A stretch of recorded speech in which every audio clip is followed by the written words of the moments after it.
They say every tree has a story, but what happens when its final chapter is written not by time, but by arrogance? My name is Daniel Moore, and I never expected a 300-year-old oak in my backyard would drag me into a legal war with my own homeowners association. But that's exactly what happened.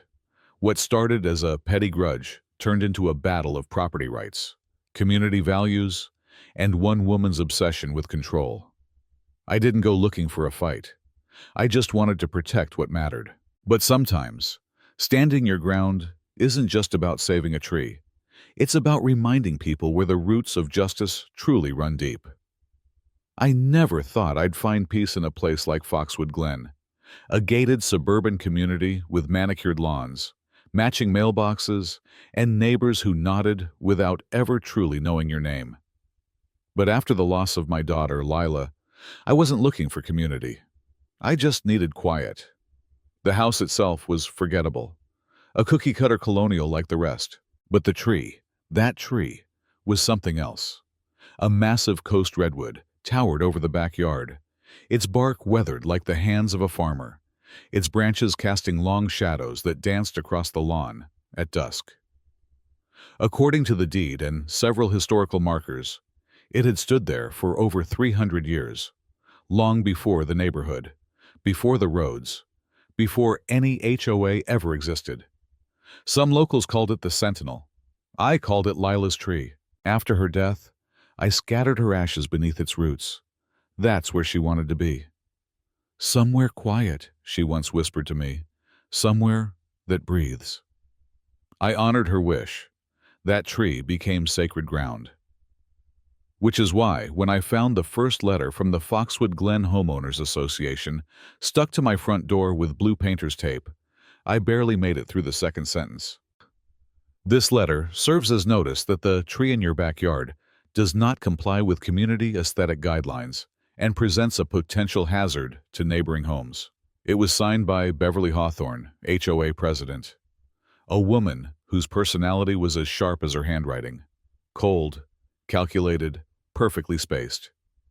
At first, I thought it was a misunderstanding. I emailed her politely, attaching arborist reports, legal property documents, even a photo of Lila beneath the tree on her final birthday. I asked for compassion. I got a violation notice. Non-compliance will result in escalating fines. Removal is mandatory. The absurdity of it would have been laughable if it hadn't felt like desecration. I contacted my lawyer, who confirmed the tree was protected under both state heritage laws and environmental conservation acts. I had all the paperwork. I sent it again. I offered to meet, to talk, to find a solution. Beverly didn't reply. Instead, a week later, I found two men in hard hats and steel-toed boots standing on my lawn with chainsaws. "Who the hell sent you?" I asked, stepping between them and the tree. One of them checked his clipboard. "Foxwood Glen HOA. Work order for removal. Says it's a safety risk." My hands clenched. "This is private property. That tree is under state protection." The second guy looked uncomfortable. "Look, sir, we're just here to do a job." "You're not doing it here," I said, standing firm. "Unless you've got a court order, you're trespassing." They left. For now. That night, I walked into the backyard and stood beneath the redwood. I ran my hand along its bark, still rough with life. The wind moved through its canopy, whispering above me like 1,000 hushed voices. I could feel her. This wasn't just about a tree. It never was. It was about control, about a woman who saw anything she didn't understand as a threat to be eliminated. And I knew then, this wasn't going to end with letters. It was going to end in court, or in ashes. It didn't take long for Beverly to show her hand. 2 days after I turned away her tree crew, the first fine arrived. $1,500 for willful obstruction of community maintenance.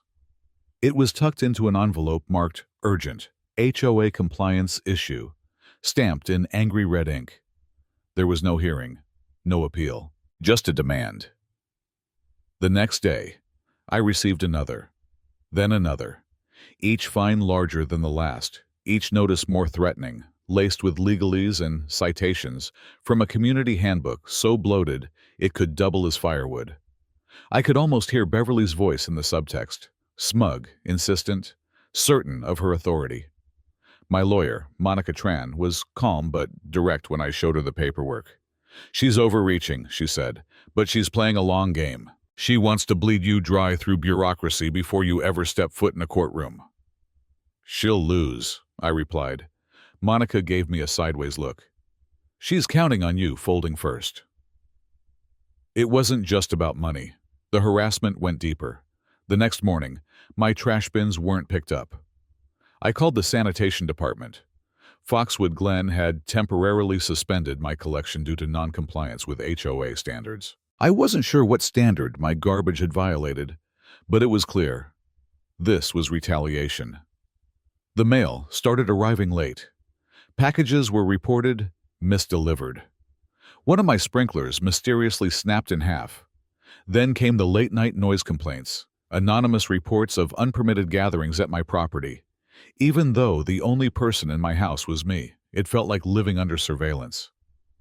Then came the visit. I opened the door to find a man in a gray suit, holding a clipboard, and wearing a pin with the HOA's insignia, a stylized tree with the letters FGHOA curling around its roots. "Mr. Fields," he said, professional but cold. "My name's Elliot Mason. I'm the HOA's legal compliance officer." "I've got legal representation," I replied flatly. "This isn't about that. I just wanted to have a conversation, off the record." I crossed my arms. He continued, lowering his voice. "The board understands that emotions are high. Beverly can be aggressive. But this tree, it's creating tension. You've got the board's attention, and not in a good way.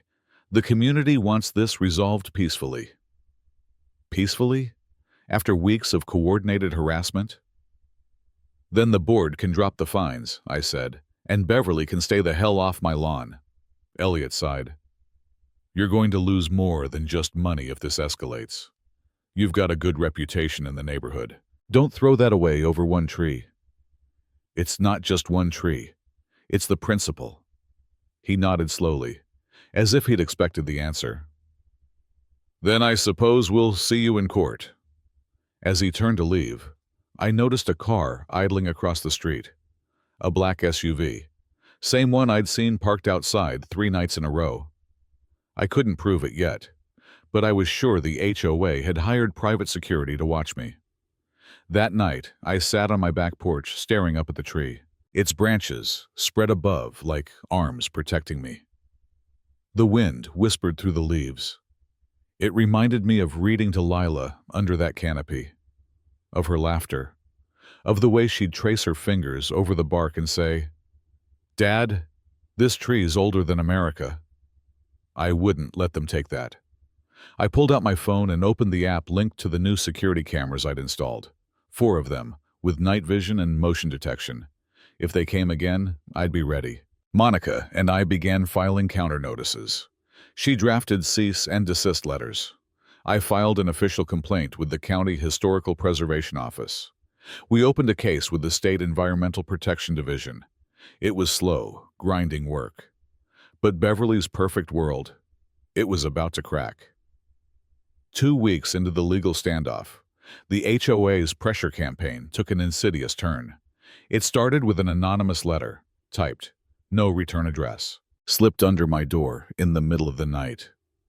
"You're endangering this community. You've been warned. Next time, it won't just be your mailbox." I showed it to Monica the next morning. She examined the page, frowning. "Classic intimidation tactic," she said. "Beverly's not just playing HOA president anymore. She's playing enforcer. We report this."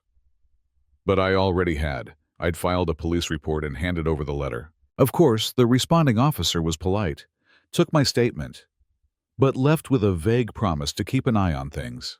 Still, I could feel the lines being drawn. That same week, My backyard motion detector triggered at 3:42 a.m. I checked the security feed and froze.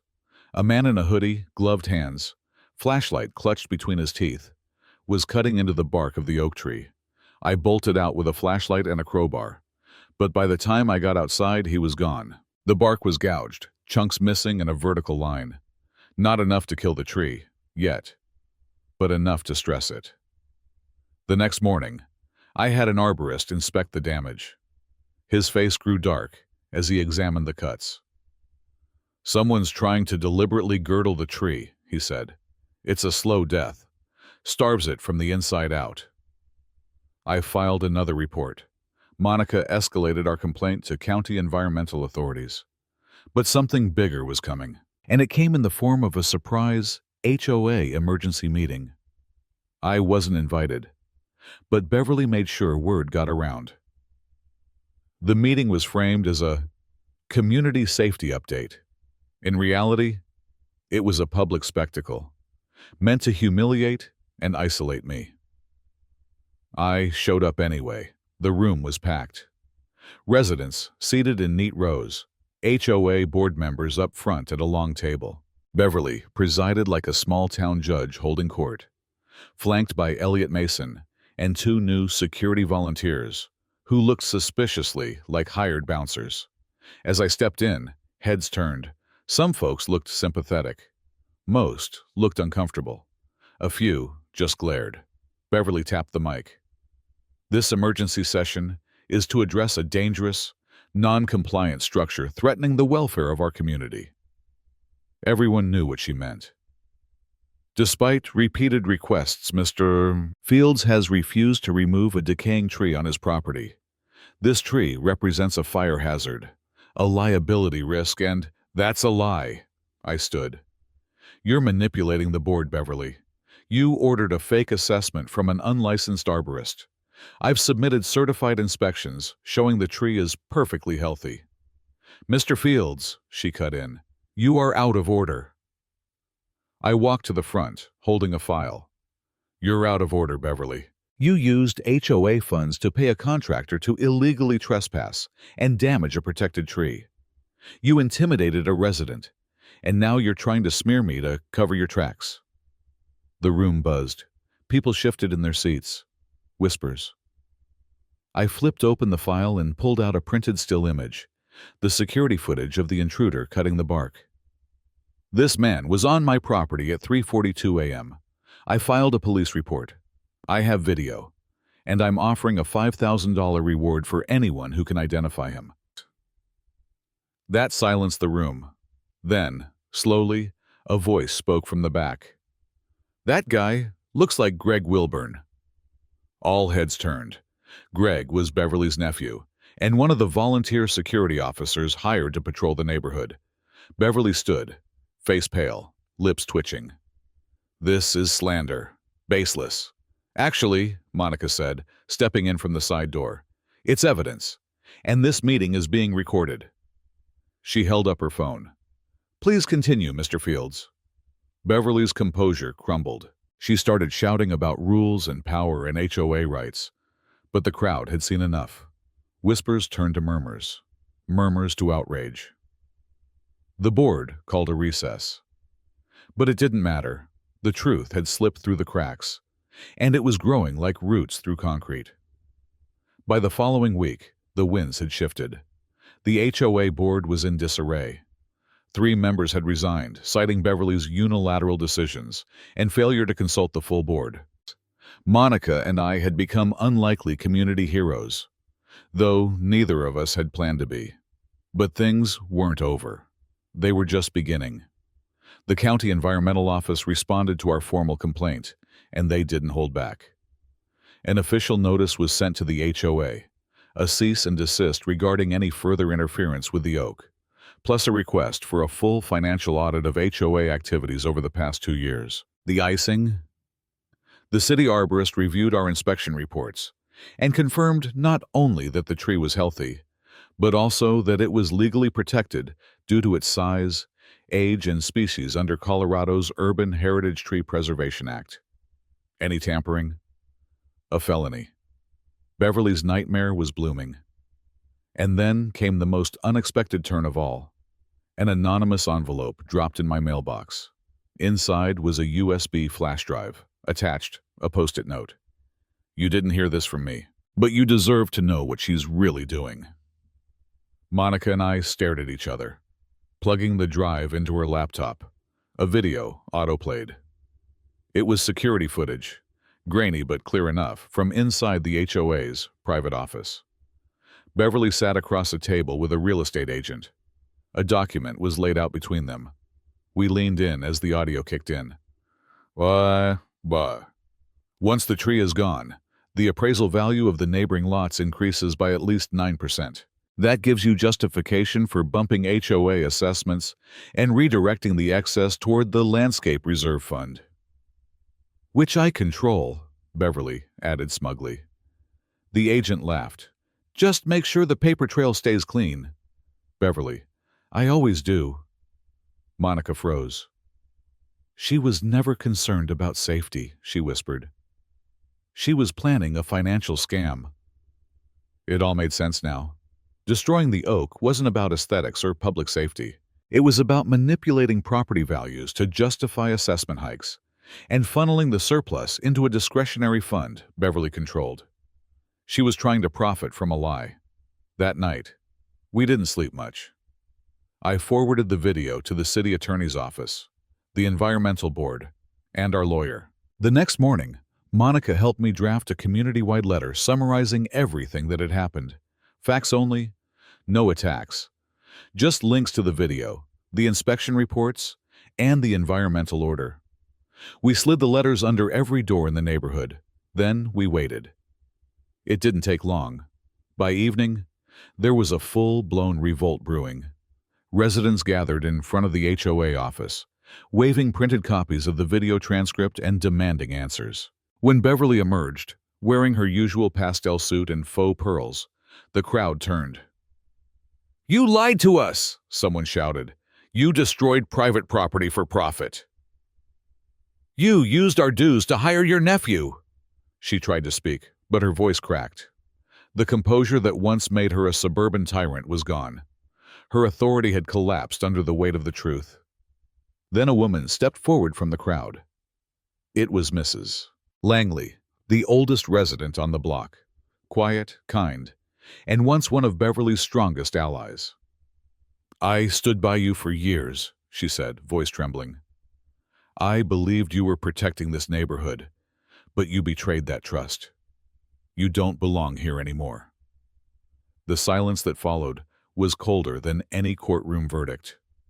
Beverly lowered her gaze, and for the first time, she didn't fight back. She just walked away. But that wasn't the end. The HOA's emergency fund had already been drained. The treasurer resigned. The vice president filed a whistleblower report with the city. Our attorney filed a civil suit against Beverly on my behalf for unauthorized property damage, emotional distress, and punitive damages.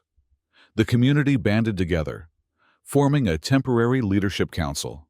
Monica was elected chair. The first order of business: a unanimous vote to begin proceedings to dissolve the existing HOA and replace it with a resident-run neighborhood association, one with transparency, rotating leadership, and zero authority to control personal property without due process. What began with a chainsaw and a lie had sparked a complete dismantling of a toxic system. But justice wasn't fully served. Not yet. Because what we were about to do next would leave a legacy far deeper than any roots. By the end of the week, Beverly's carefully curated image of a benevolent community guardian had crumbled into a scandalous shell of corruption and ego. But I wasn't finished. Not yet. My attorney, Jonathan, filed an official civil suit in Denver District Court, Pierce versus Beverly Camden and the Crestwood HOA. The charges? Unauthorized destruction of private property, gross negligence, malicious intent, abuse of authority under HOA statutes, emotional distress, and, most important of all, violating the Colorado Urban Tree Preservation Act. Damages sought: $170,000 for the loss of the oak, $125,000 in punitive damages, and a court injunction to bar Beverly from participating in any future HOA or governance capacity in the state. That last one? That was personal and poetic. The day of the preliminary hearing, the courtroom was packed. Local media had picked up the story. The public was fascinated. A rogue HOA president cutting down a 300-year-old protected oak? It had all the makings of a legal drama gone viral.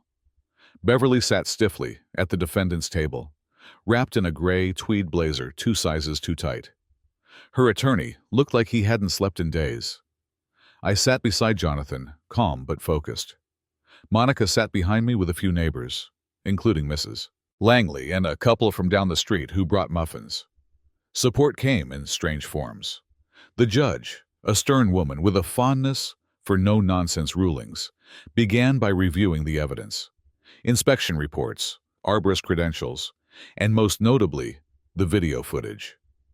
She watched as Beverly calmly explained to the real estate agent how destroying the tree would increase property values, giving her the freedom to redirect landscape improvement funds. "And what exactly did you mean by, 'I always keep the paper trail clean'?" the judge asked. Beverly squirmed. "It was taken out of context." Jonathan stood. "Then let's put it back into context, Your Honor."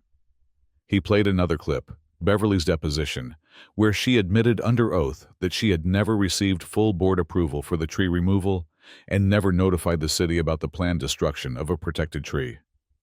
The judge's eyebrows raised. "That's not just negligence," she said slowly. "That's premeditation." Beverly's attorney made a last-ditch attempt to deflect. He claimed that aesthetic cohesion was part of the HOA's mandate and that Beverly's actions were firm but well-intentioned leadership. But it didn't stick, especially not after a city arborist took the stand and confirmed the oak's health and historical significance, and added that its removal violated 3 separate preservation statutes. Jonathan finished with a powerful closing. "This isn't about a tree.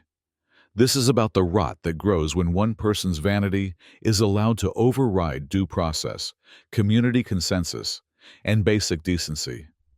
Beverly Camden acted not on behalf of her neighbors, but against them. The judge called for a short recess. When we returned, the ruling came swiftly. The court finds in favor of the plaintiff.